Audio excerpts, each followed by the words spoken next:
The Toronto Raptors have made multiple signings over the past couple days that helps fill out the roster as we enter training camp as well as the preseason. So we'll discuss these signings and what impact they can have on the team and the potential roster construction going forward in the future. Additionally, we have Precious Achiuwa working on his jump shot, giving some interesting highlight tapes, as well as a former Toronto Raptor getting waived. So lots of stuff to break down. Without further ado, let's jump to the first topic of discussion.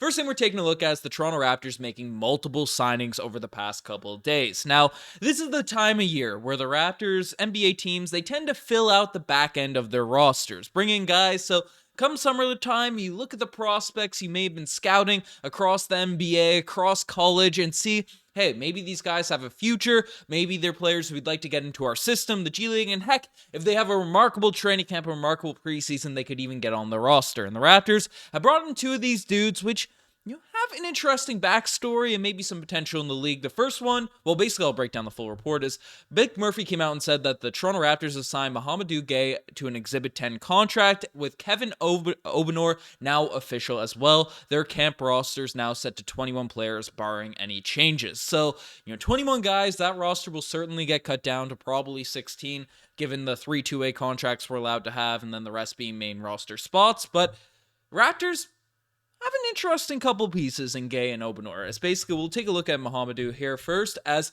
he's a player that's 6'9". I've seen 6'10" listed. Don't mistake him with the Atlanta Hawks prospect that was recently drafted, but Mouhamadou played for the Dallas Mavericks preseason roster, preseason squad last season.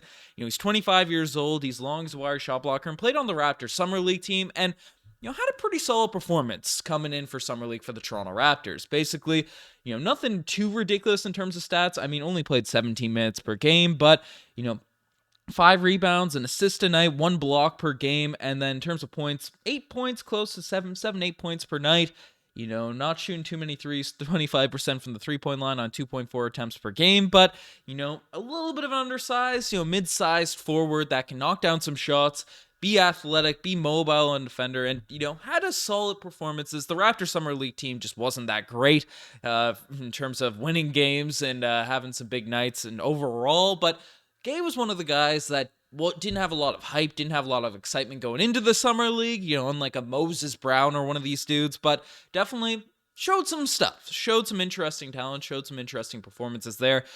Long, wiry, mobile, he's pretty quick, can knock down, can take the shots, guys like Jakob Poeltl, right, they're just complete non-shooters, even though Mouhamadou didn't really knock down many threes, a 25% clip, but the fact that he's taken them shows that at the forward position, being a bit of a mobile guy, could be a guy that has the potential in regards to jump shooting. So, interesting piece there for training camp. Do I expect him to be a part of the roster, something along those lines? Unlikely, but definitely a player we'll get to watch and analyze his growth for the Raptors 905. So, interesting piece there. And then we also have Kevin Obanor, who's a guy that had a bit of excitement coming into Summer League and playing for Texas Tech. Last season, averaged 14 points per game, is a 6'8" forward, 24 years old himself, and has a bit of strength, can get a few rebounds, is a solid sort of blocky guy that didn't get actually much run at all for the Raptors Summer League squad. The Summer League team played 1 game. I don't even think he scored a point in that game. So,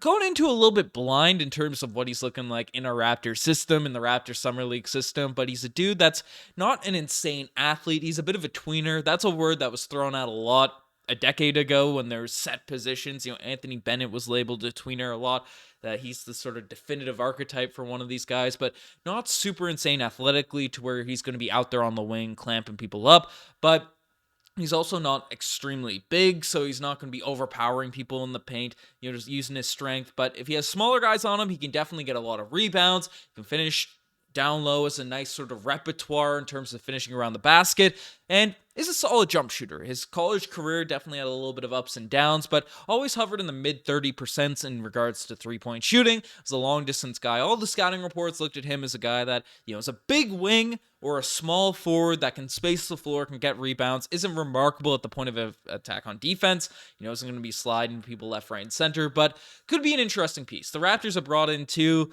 players for the Raptors 905, likely, that fit the archetype of what Masai Ujiri, Bobby Webster have looked for over the past few seasons. Obviously, we've sort of flattened out our roster a little bit, getting a couple more big men, actual true centers, a couple more actual point guards, and all that sort of stuff. But, in terms of prospects, Masai and Bobby are still looking for that breakout wing to essentially develop into a guy in the Raptor system that can have an impact. So we'll see if it happens. Interesting couple signings for the Toronto Raptors. Let me know what you guys think about these pickups and how you think they'll perform in preseason, especially for this Raptors team. But the next thing we're taking a look at is Precious Achiuwa improving his jump shot. And basically, Precious posting some highlight workout tips. We discussed how he's training with some stars over there in Spain over the course of this offseason. But it looks like Precious Achiuwa, who had a little bit of a down year last season, didn't shoot the ball tremendously at all from the three-point line, right? He's looking to work on his game and add some dimensions to his repertoire. As we just discussed with Obanor, Precious Achiuwa isn't a tweener because he's definitely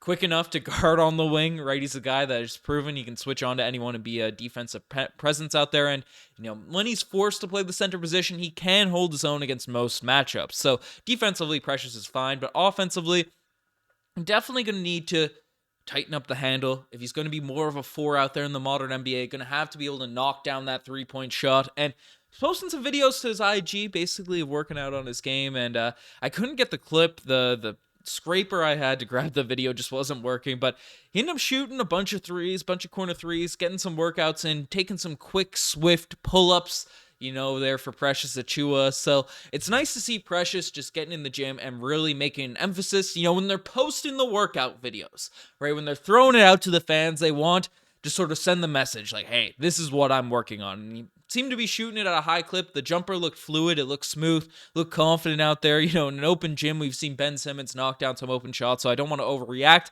to some summertime workout videos, but it's nice to see that Precious Achiuwa isn't neglecting a part of his game that we know he needs to develop to really become that all-around player for us to come out on these podcasts and really drum up the propaganda night in, night out. So maybe better than Ben next, to be honest. The hype died off a little bit last season for Precious Achiuwa regards to the propaganda, at least, with the injuries and the kind of inconsistent opportunities and run he was showing out there on the court. But let me know what you guys think Precious Achiuwa's ceiling could be with an improved jump shot. But the final thing we're discussing in this video is a former Toronto Raptor ended up getting waived. And this is a guy that I was extremely high on. Champagnie Poppy ended up, after he was waived and cut by the Toronto Raptors, posted an Instagram story looking for more of an opportunity, said, where he got picked up by the Boston Celtics. Similar to Delano Banton, ended up going down to Boston following a stint in Toronto. And again, amazing rebounder, had some potential as a shooter, all that type of stuff for a wing. I was a big fan of Justin Champagnie, but unfortunately, NBA teams just don't really seem to be. As news came out from Shams The Athletic, the Boston Celtics have waived guard forward Justin Champagnie. Champagnie was signed to a multi-year deal out of the NBA G League last season. So, they have some prospects down there in Boston, which, including Delano Banton, that have some potential and stuff, and launching a Celtics Digest. So keeping our eye closer on the Celtics Digest there now. But basically, Justin Champagnie hasn't found his footing just yet in the NBA. Julian Champagnie, his brother, has actually gained more traction, signing a pretty solid long-term contract with the San Antonio Spurs, even if it's at low money. So even though we had kind of a rough ending with the Toronto Raptors, posting weird Instagram stories and all that, but I'm wishing him the best. Justin Champagnie seemed to be like a nice culture fit, was friends with all the guys on this Raptors team. Everyone seemed to like him, so I'm wishing him the best, and hopefully he finds his footing in the NBA. But let me know what you guys think about all this Toronto Raptors news. Subscribe to the channel if you guys haven't already. Anyways, I'm signing out. Cheers.